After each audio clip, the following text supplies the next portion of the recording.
Hola, muy buenos días, buenas tardes o buenas noches. A la hora que lo estés escuchando, me presento. Yo soy la psicóloga Diana Colin y estoy estudiando la maestría en psicoterapia. El día de hoy, como parte de una actividad escolar, les explicaré brevemente cuáles son las características de las terapias psicoanalítica y conductual. El objetivo de este video es conocer las corrientes, los fundadores y principales autores del psicoanálisis y la terapia conductual, así como también identificar cuáles son las técnicas que utilizan durante terapia y qué tanta efectividad tienen en el proceso psicoterapéutico de cada persona.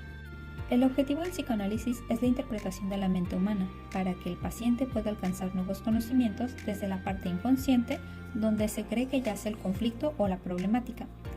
Al psicoanálisis le interesa encontrar la raíz de esa problemática que normalmente está identificada desde la infancia vivida y que de esta manera el trabajarlo le permite aliviar el dolor psíquico, promover el desarrollo personal y mejorar la autoconciencia, así como también fortalecer la confianza de las personas en el tratamiento para alcanzar las metas en la vida. La eficacia de este modelo es del 76% aproximadamente y mencionan que estos efectos positivos perduran en las personas que hayan tenido por lo menos 200 horas de proceso terapéutico y este efecto de bienestar puede perdurar aunque ya hayan terminado el tratamiento. Existen varios autores que han fundado el psicoanálisis y que han aportado mucho. Sin embargo, yo les voy a hablar de algunos autores psicoanalíticos que a mi parecer fueron relevantes. El principal es Sigmund Freud. Sigmund Freud es el padre del psicoanálisis. Él lo fundó aproximadamente entre el año 1885 y 1939 como una manera de tratar la histeria, que anteriormente se trataba por medio de hipnosis. Él creía que muchas de nuestras conductas se expresaban mediante el inconsciente y que ahí se encontraban los impulsos reprimidos y existencias traumáticas que se vivían en la infancia. Decía que las resistencias en las sesiones tenían que ver con cosas que el paciente no explicaba, ya sea porque se la habían olvidado, porque le daban vergüenza o porque no se atrevían a comentarlo. Es por eso que generar una buena alianza terapéutica ayuda a que el paciente confíe y pueda hablar sobre estas dichas resistencias para que puedan tener un progreso en las sesiones. Melanie Klein fue una pionera en la aplicación del psicoanálisis a los niños.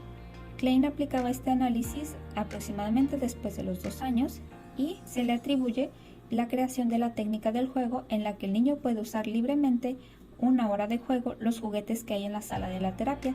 El sentido de este juego sustituye a la asociación libre de un adulto y le permite acceder a las fantasías del inconsciente del niño y en particular a las referencias de padres y hermanos. Por otra parte, las principales aportaciones de Anna Freud son sus trabajos sobre los mecanismos de defensa del yo, los cuales hablaremos más adelante.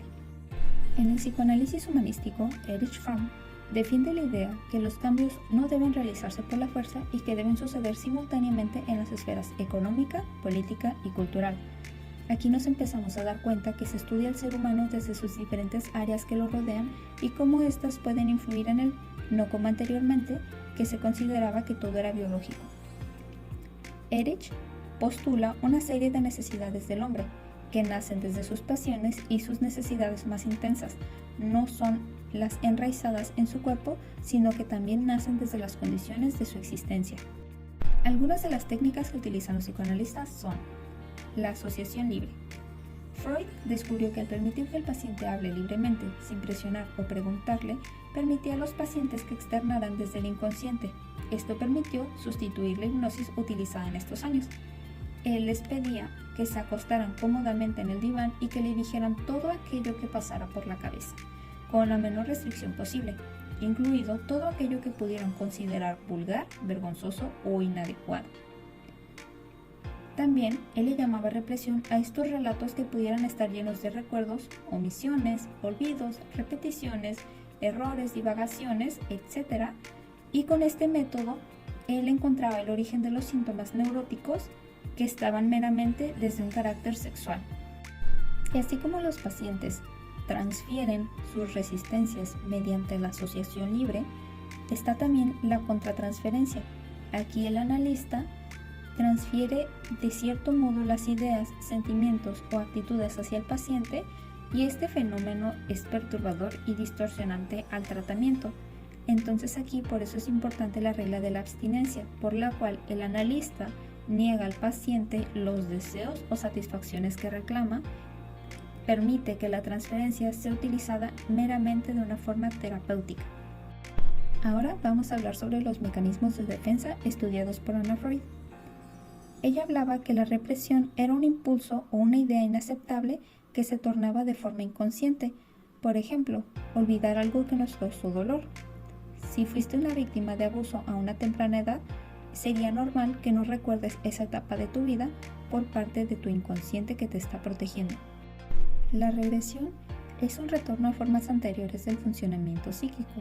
Por ejemplo, cuando los niños tienen un hermanito nuevo y por esta angustia que pudieran llegar a sentir, presentan temores y regresan a una etapa en donde van a llamar la atención de papá o de mamá, actuando como alguien más pequeño o que necesita ayuda todo el tiempo. El aislamiento. La persona se aísla hacia un pensamiento o un evento, rompiendo así sus conexiones con el resto de sus vivencias y evitando, por lo tanto, que forme parte de su experiencia significativa. Un ejemplo sería las personas que toman alcohol hasta perder la conciencia. Normalmente dicen que lo hacen para no sentir una tristeza o una molestia. Por último, la sublimación. Es un proceso por el cual un instinto, principalmente de componente sexual y agresivo, es derivado hacia un fin diferente. Por ejemplo, los carniceros satisfacen su instinto agresivo hacia un oficio que no perjudica a la sociedad y cumple con ese fin.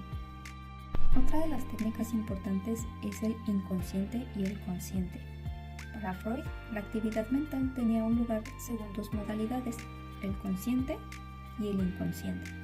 El consciente está formado por los datos inmediatos y obedecen las leyes de la gramática, la lógica formal y están gobernados por el principio de realidad, lo que implica una adaptación al mundo exterior.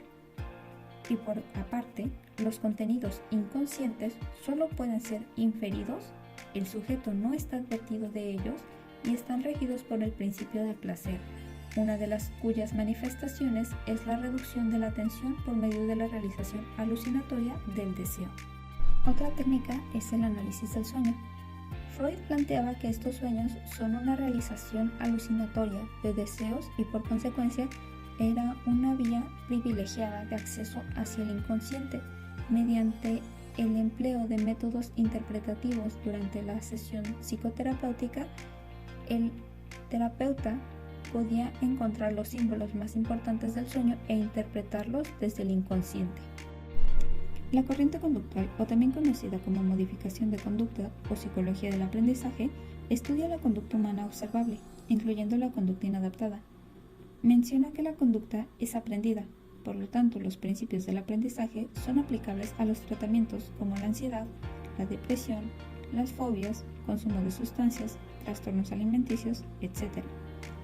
La efectividad de esta corriente es una de las más eficaces en la actualidad, específicamente hablando de la cognitivo-conductual.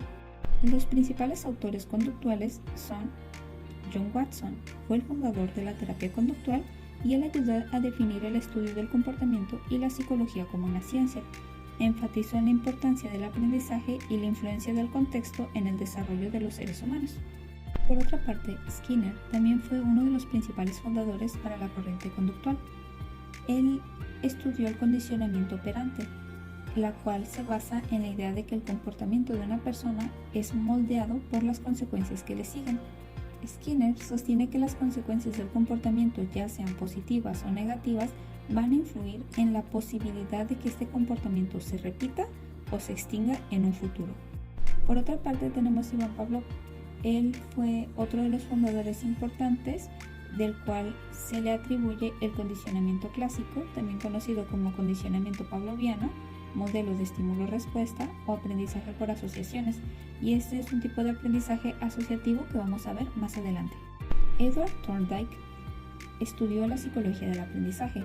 Según Thorndike, el aprendizaje se compone de una serie de conexiones entre un estímulo y una respuesta que se fortalecen cada vez que generan un estado de cosas satisfactorias para el organismo. Y por último y no menos importante tenemos también a Albert Bandura. Él estudió el modelado y consideraba que el aprendizaje se da por medio de la imitación. Las principales técnicas de la corriente conductual son el condicionamiento clásico y el condicionamiento operante. El condicionamiento clásico se le atribuye a Ivan Pavlov y a los estudios que realizó con su perro. Este decía que cuando un estímulo incondicionado, por ejemplo la comida, provoca una respuesta incondicionada, por ejemplo, la salivación, y a esta respuesta se le asociaba repetitivamente un estímulo neutro. Por ejemplo, podía ser el sonido de la campana, así como lo realizó él.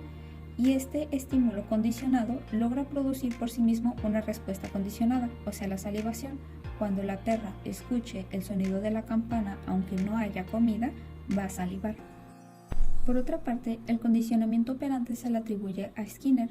Él decía que cuando una respuesta es reforzada en presencia de un estímulo discriminativo, se genera una presencia de estímulo que aumenta la probabilidad de aparición de esta respuesta.